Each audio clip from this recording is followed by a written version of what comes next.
Pagkatapos italaga si Mojtaba Khamenei bilang bagong pinuno ng Iran, inanunsyo sa Tehran na handa silang makipagdigmaan ng matagal laban sa Estados Unidos. At kung kinakailangan, handa silang palawakin ang digmaan at salakain ang mga bagong bansa hanggat hindi tumitigil ang pag-atake sa Iran.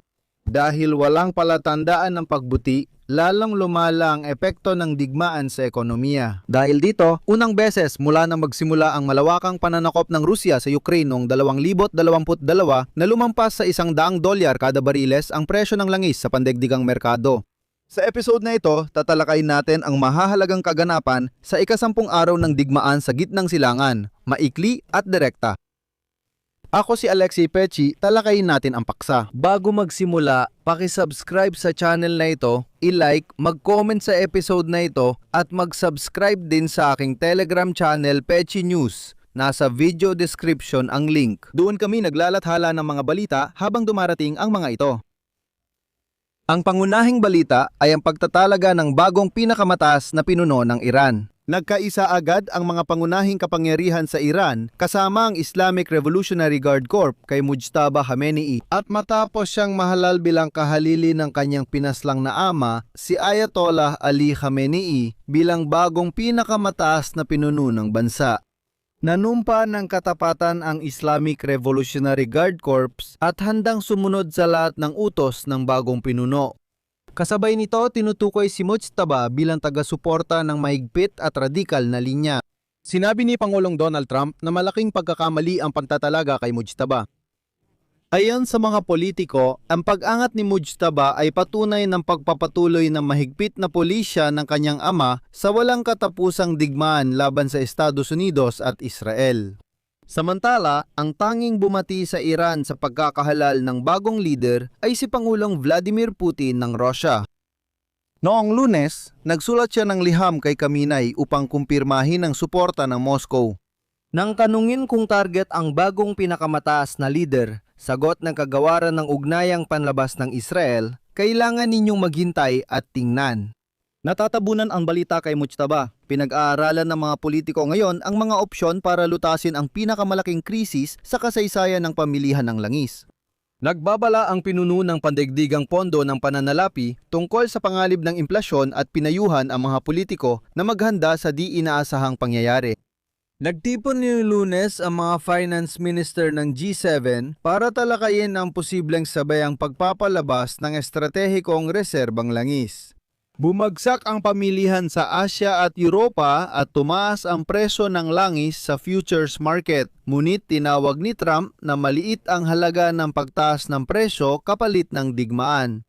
At sinabi pa niya na lahat ng mga nagpapakita ng takot dahil sa biglang pagtaas ng presyo ng langis, pasensya na mga tanga. Sa unang beses sa halos 30 taon, nagpatupad ang Timog Korea ng limitasyon sa gasolina dahil sa lumalalang pandaigdigang tensyon na nagpapakita ng seryosong problema.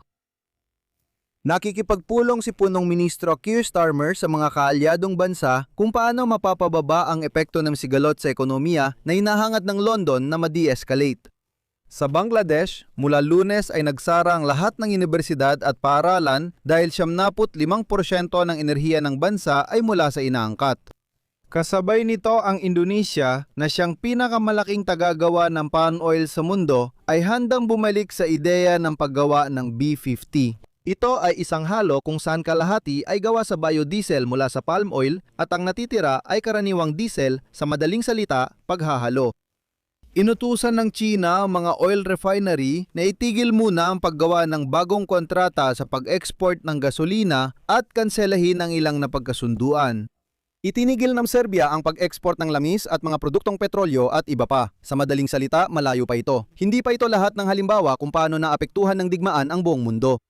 Kasabay nito, sinabi ng isang mataas na opisyal ng Iran na handa ang kanilang pamahalaan sa matagalang bigmaan laban sa Estados Unidos. Ipinahiwatig niyang handa ang pamahalaan na ipagpatuloy ang pag-atake sa mga bansang Arabo sa Persian Gulf.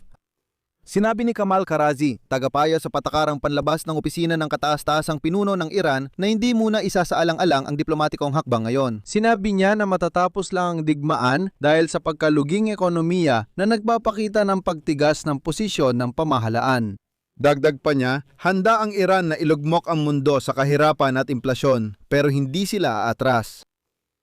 Samantala, talagang lumalawak ang digmaan.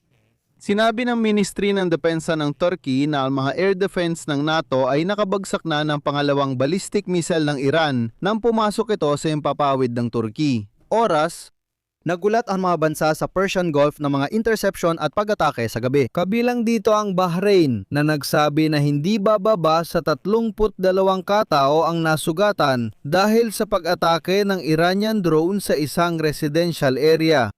Ang National Oil Company ng Bahrain ay nagulat ng pag-atake mula sa Iran at pagtigil ng operasyon. May lumitaw ding babala para sa mga Saudi. Partikular, inutusan ng US State Department ang kanilang mga diplomat na agad lisanin ang Saudi Arabia. May bagong detalye tungkol sa pag-atake sa paaralan noong unang araw ng digmaan. Ayon kay US Defense Secretary Pete Hegseth, patuloy na iniimbestigahan ng Estados Unidos ang pag-atake sa Iranian Elementary School na ikinasawi ng hindi bababa sa 168 bata. Ibinigay niya ang pahayag matapos lumabas ang mga bagong video na tila nagpapatunay na ang airstrike ng Estados Unidos ay tumama sa base ng hukbong dagat malapit sa paaralan. Dito, ilalakip ko ang satellite photo na malinaw na nagpapakita na ang paaralan ay katabi ng military base. Sa Iran, inaasahan nila ang bagong yugto ng digmaan. Ayon sa mataas na opisyal, wala pang posibilidad ng agarang tigil labanan. Sinabi niya na dinala ng mga pag-atake ng Israel sa langis at imbakan ng gasolina ang digmaan sa bagong yugto. Nagbanta ang opisyal ng ganting atake sa sektor ng enerhiya.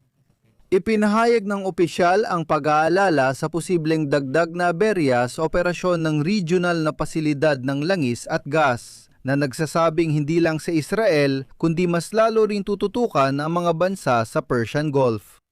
Idinagdag ng kinatawan ng kagawaran na ugnayang panlabas noong Lunes na hindi interesado ang Iran sa negosasyon habang sila ay binobomba. Samantala, tinatangkang tumakas na mga mamamayan ng Iran mula sa kanilang bansa. Ang mga miyembro ng pambansang koponan ng kababaihan sa football ng Iran ay ligtas na nasa ilalim ng proteksyon ng pulisya at humingi ng asylum matapos tumakas mula sa hotel sa Australia kung saan sila ay lumahok sa Asian Women's Cup. Nagpanawagan sa mga lokal na otoridad sa iba't ibang bansa na bigyan ng kanlungan ang mga Iranian na umalis ng bansa dahil sa banta ng pag-uusig sa kanilang bayan. Panahon na para sa pag-uusig. Si Trump at ang mga kinatawan ng administrasyon ay sinusubukang pawiin ang mga pangamba tungkol sa pagtaas ng presyo ng gasolina na mula nang magsimula ang digmaan ay tumaas ng halos 50 sentimo o mga 17%. То есть, да, бензин в Америке подорожал.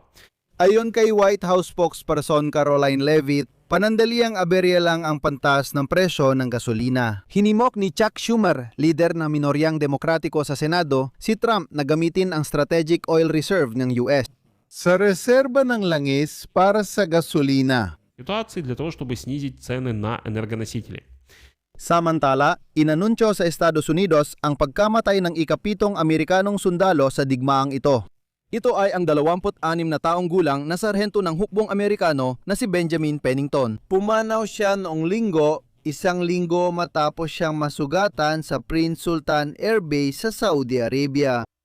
Sa totoo lang, sa Amerika, isulat ninyo ang inyong opinyon at mga konklusyon sa mga komento sa ilalim ng episode na ito, mag-subscribe sa channel, pindutin ang kampanilya at huwag kalimutang mag-like.